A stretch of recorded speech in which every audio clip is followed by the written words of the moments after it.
সোনার কারুকাজ, মার্বেলের ছাদ, রূপালী ঝাড়বাতি আর বিশাল আয়তনের দরবার ঘর, এগুলো যেন রাজকীয় কোনো প্রাসাদের বর্ণনা। কিন্তু অবাক করার বিষয় হলো, এই রাজকীয় বলরুম তৈরি হচ্ছে যুক্তরাষ্ট্রের সবচেয়ে গুরুত্বপূর্ণ রাজনৈতিক ভবন হোয়াইট হাউসে। সম্প্রতি ডোনাল্ড ট্রাম্প প্রেসিডেন্ট হিসেবে নিজের দ্বিতীয় মেয়াদে নিজের স্টাইলে হোয়াইট হাউসে তৈরি করতে চলেছেন এই বিশাল বলরুম, যার খরচ $200 মিলিয়ন। এ ব্যাপারে আরও বিস্তারিত জানাতে আপনাদের সঙ্গে আছি আমি কাশফিয়া রুহি।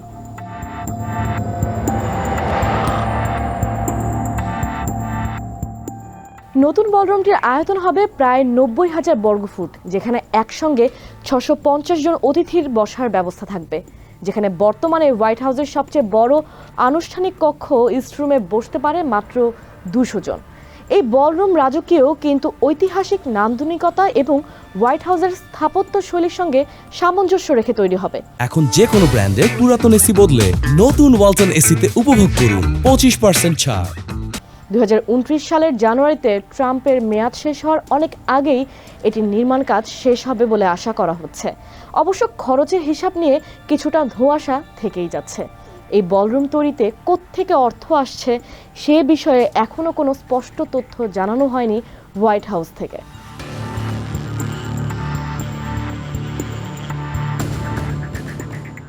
হোয়াইট হাউসের এই রাজকীয় রূপান্তর নতুন কিছু নয়। হোয়াইট হাউস বরাবরই সময়ের সঙ্গে তাল মিলিয়ে পরিবর্তন হয়েছে। আইরিশ বংশোদ্ভূত স্থপতি জেমস হোবানের নকশার উপর ভিত্তি করে দাস শ্রম ও ইউরোপীয় কারিগরদের দ্বারা 1792 সালে হোয়াইট হাউসের নির্মাণ কাজ শুরু হয়। 1800 সালে কাজ শেষ হওয়ার আগেই এটি দখল করেছিল তৎকালীন প্রেসিডেন্ট জন অ্যাডামস।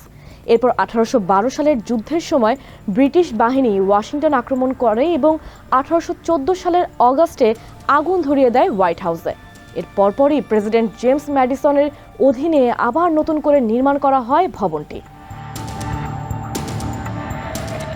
19 শতকে ধাপে ধাপে যুক্ত করা হয় গ্যাস, পানি, বিদ্যুৎ, আসবাবপত্র। তবে সবচেয়ে বড় রূপান্তর আসে 1902 সালে প্রেসিডেন্ট থিওডোর রুজভেল্টের সময়। তিনি ভেতরের পুরনো ভিক্টোরিয়ান শৈলীর অভ্যন্তরীণ নকশা পুরোপুরি বদলে দেন। হোয়াইট হাউসের স্টেট ডাইনিং রুমটিও সম্প্রসারিত করেছিলেন। যেখানে মাত্র 40 জন অতিথি থাকতে পারতেন, সেখানে তিনি একটি সিঁড়ি সরিয়ে 100 জন বসার ব্যবস্থা করেন। 1909 সালে প্রথম ওভাল অফিস তৈরি করে হোয়াইট হাউসে। তবে সবচেয়ে বড় পরিবর্তন আসে হ্যারি ট্রুম্যানের মেয়াদে। 1948 থেকে 52 সালে হ্যারি ট্রুম্যান হোয়াইট হাউস ভেঙে ভেতরের কাঠামো নতুন করে নির্মাণ করেন। এরপর একের পর এক president John F Kennedy, Richard Nixon, Bill Clinton, Barack Obama White হাউসে ছোট বড় নানা পরিবর্তন এনেছিলেন।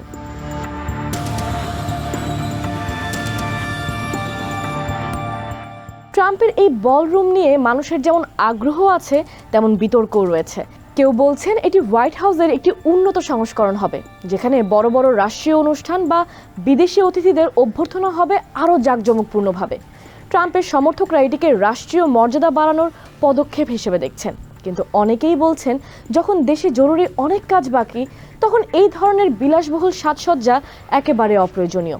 তাদের মতে এটি শুধু রাজকীয় দেখানো আর রাজনৈতিক বাহাদুরি মাত্র। মজার ব্যাপার হলো, সবচেয়ে বড় সমালোচনা এসেছে ট্রাম্পের নিজের কাছ থেকেই।